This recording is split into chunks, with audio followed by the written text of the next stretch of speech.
What should Africa do, though, to catch up with the rest of the world in the global tech space? Yeah, I think first of all is to take some lessons from the two sessions.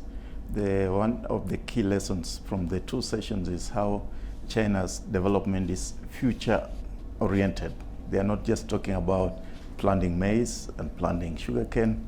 They are looking at future technologies. They are imagining an economy that none of us have already even reached there. So it becomes important that Africa learns something from there, that even as you seek to focus on the current challenge, think about the future.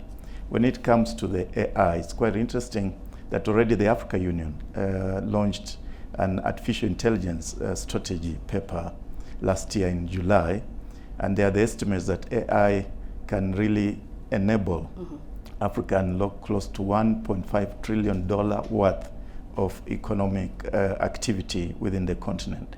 And as our colleague just pointed out correctly, we have to look at the quality education, because it's not just education. We have to start querying the type of education that we give to our young people.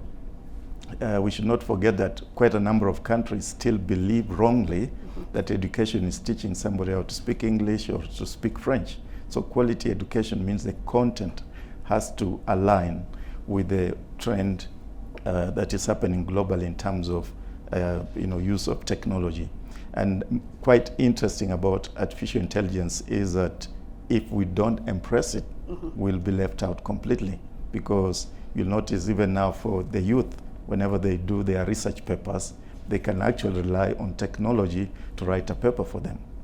So meaning that Africa really has to take some of these deep lessons. But lastly, third point from the two sessions is what they refer to as the quality development. Right. You'll notice that for Africa, our development is aligned to political campaign, 5-year cycle. So there's no focused, deep thinking about what type of project are you giving to your country.